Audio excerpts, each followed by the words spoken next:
प्रणाम बंधु।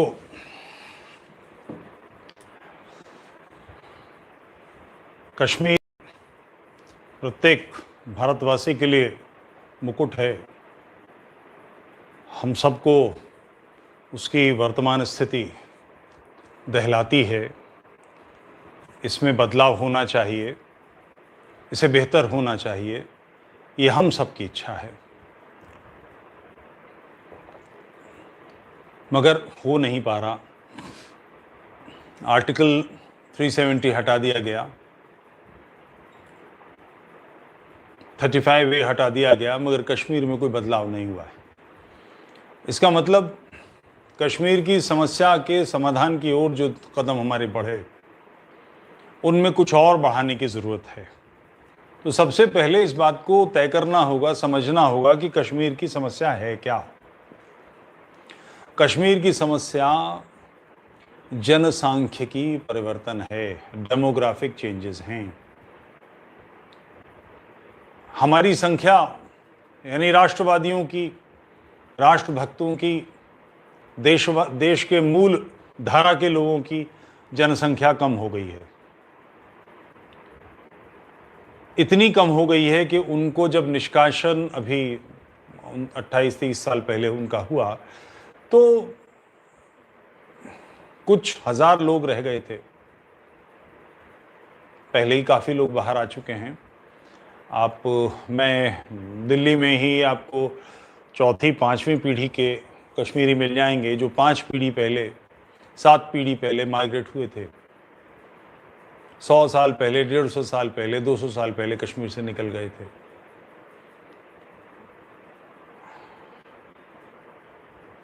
इस समस्या के समाधान के लिए पहले भी कार्य हुए। संख्या धीरे धीरे इस्लामी आक्रमणकारियों ने वहाँ के लोगों को भ्रष्ट किया और वहाँ के जो स्थानीय निवासी थे वो इस बात से तटस्थ, निष्प्रय, सामान्य भारतीय की तरह, इस्लाम की उन्होंने समझ नहीं थी, न उसका अध्ययन किया। परिणाम ये रहा कि धीरे धीरे संख्या उनकी घटती चली गई।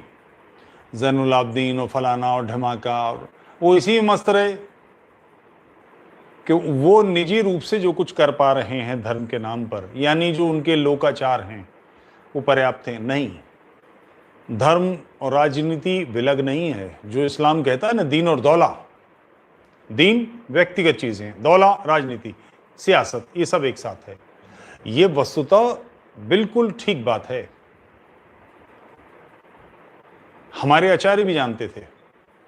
महाभारत में भीष्म पितामह का जब पतन हो गया है और पांडव गए हैं कृष्ण के साथ ज्ञान लेने, तो उन्होंने कहा है धर्म दीर्घकालिक राजनीति है, राजनीति अल्पकालिक धर्म है।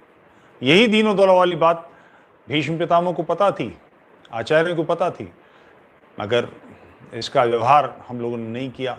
नतीजा ये निकला और बदलाव की कोशिश हुई। 3 बार कश्मीर के मुसलमान हिंदू बनने को तैयार थे। वहाँ के जो स्थानीय निवासी थे उन्होंने मूर्खता की, राजा पर दबाव डाला और कहा कि हम डल झील में कूद जाएंगे, मर जाएंगे, ब्रह्महत्या का पाप लगेगा। शुद्धि नहीं हुई।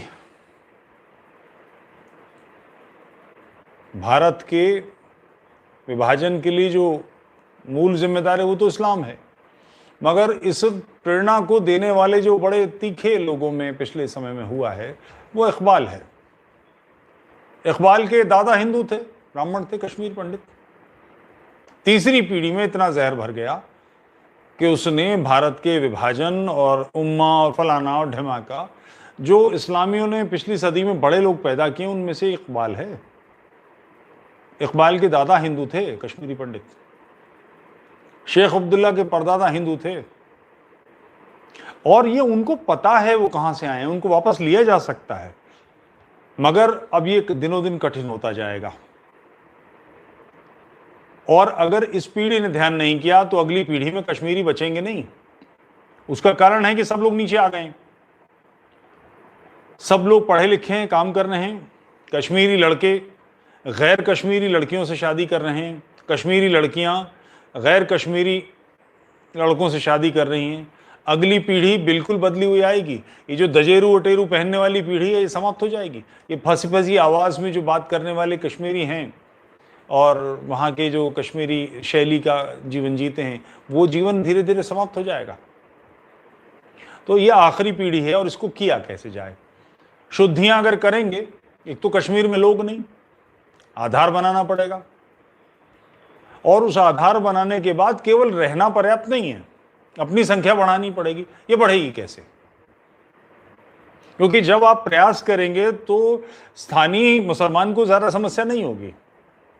समस्या उनके नेता, इमाम, मुफ्ती, मुल्ला और आतंक तो है ही। इसको कैसे बदला जाए?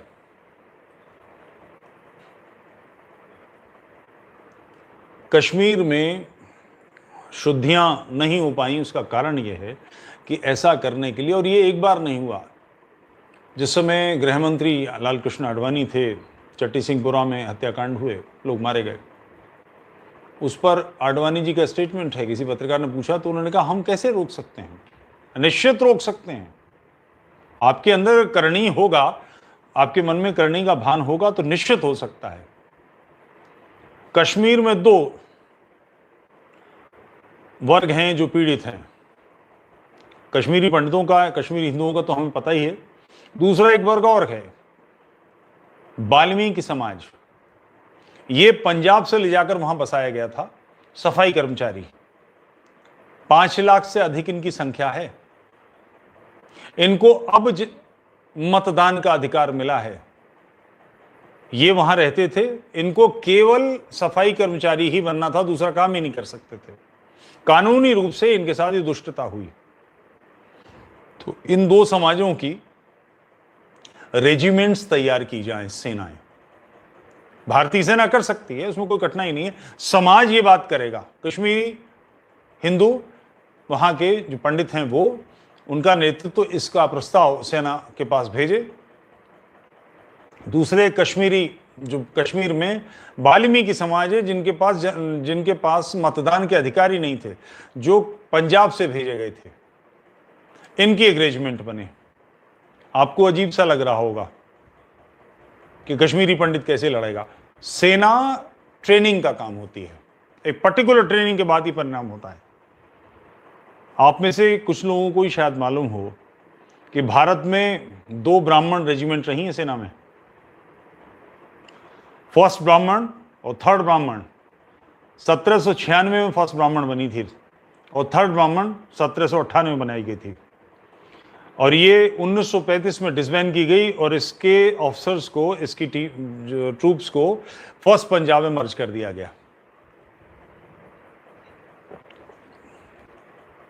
पाकिस्तान के लोग जिनके लिए कहते हैं कि धोतीधारी पंडित हैं, लाला हैं, बनिए हैं, इनको तो यूं ही चबा लेंगे, वो किस आधार पर कहते हैं?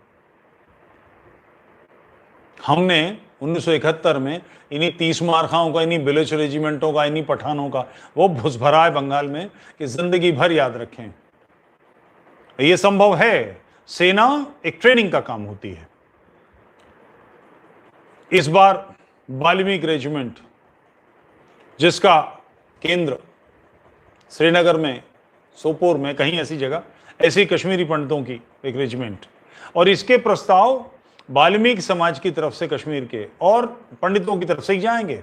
सेना अपनी तरफ से नहीं करेगी। ये प्रस्ताव भेजिए, इस काम को कराने के लिए, पूरी जान लड़ाने का, जोर मारने का हम लोग जिम्मेदारी लेते हैं। जब आप शुद्धियों का काम करेंगे तो विवाद होगा उस समय, और इनके लिए कुछ विशेषाधिकार देने होंगे। जो कश्मीरी सेना में हैं, जो वाल्मीकि सेना में हैं, महार रेजिमेंट, आपको नाम सुना होगा, बड़ी वीर रेजिमेंट है। ये मूलतः जो पिछड़ी जातियां हैं, जो शूद्र कहलाती हैं, उनमें भी अति शूद्र हैं। तो वाल्मीकि नहीं बन सकती, ऐसा नहीं है। और वाल्मीकि और जाटव ये तो मूलतः योद्धा जाति हैं, ये मूलतः क्षत्रिय हैं, जिनको ब्रिटिश पीरियड में जबरदस्ती शूद्रों में धकेल दिया गया। इन दोनों के रेजिमेंट बने जब विवाद होगा, जैसे एक नाम सामने से, दुनिया में सबसे बड़ी सेना किसके पास है? स्वाभाविक रूप से कहेंगे अमेरिका, दूसरे नंबर पर चीन, तीसरे नंबर पर भारत। नो, सबसे बड़ी सेना इजराइल के पास। इजराइल की 95 लाख सेना है, संख्या है। इसमें लड़कियों के लिए 2 वर्ष और लड़कों के लिए 3 वर्ष मिलिट्री की ट्रेनिंग अनिवार्य है, मिलिट्री में सेवा देना अनिवार्य है।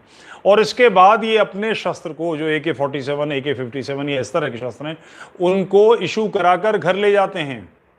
यानी 5 लाख वृद्ध लोगों को छोड़ दीजिए, 7 लाख, 8 लाख, 10 लाख वृद्धों को छोड़ दीजिए, 85 लाख का सैन्य है इजराइल का।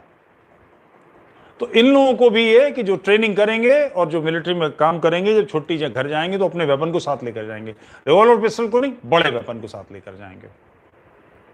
समाज में इनके, आप कल्पना करें कि 5,000 लोग छुट्टी पर हैं या 4,000 लोग छुट्टी पर हैं, 3,000 लोग छुट्टी पर हैं, और वो AK-47 कमर में डाल के सिविलियंस, सिविल ड्रेस में डाउनटाउन में घूम रहे हैं। उनके कुछ विशेषाधिकार देने होंगे, रिटायरमेंट होता है तो अपना वेपन साथ ले जाएं। कश्मीर की समस्या के लिए ग्राउंड पर कुछ आधार चाहिए, बाहर से आए ट्रूप नहीं कर सकते। बिहार रेजिमेंट के लोग वहां क्या जानेंगे, गांव गलियां कहाँ है, किधर को कहाँ जाना है। जो कश्मीरी लोकल हैं, जो वाल्मीकि वहां के लोकल हैं, उन्हें सब गली कूचे पता है। उन लोगों को इस समस्या से समाधान के लिए जो फ्रंट का हरावल दस्ता है वो बनाइए। निश्चित रूप से कश्मीर की समस्या का समाधान हो जाएगा। योद्धा क्रिएट कीजिए, योद्धा निर्माण कीजिए, योद्धा युद्ध लड़ते हैं, यह आवश्यक काम है। बस आज इतनी बात आपसे कहनी थी। आपने मेरी बात बड़े गंभीरता से सुनी, बहुत बहुत धन्यवाद।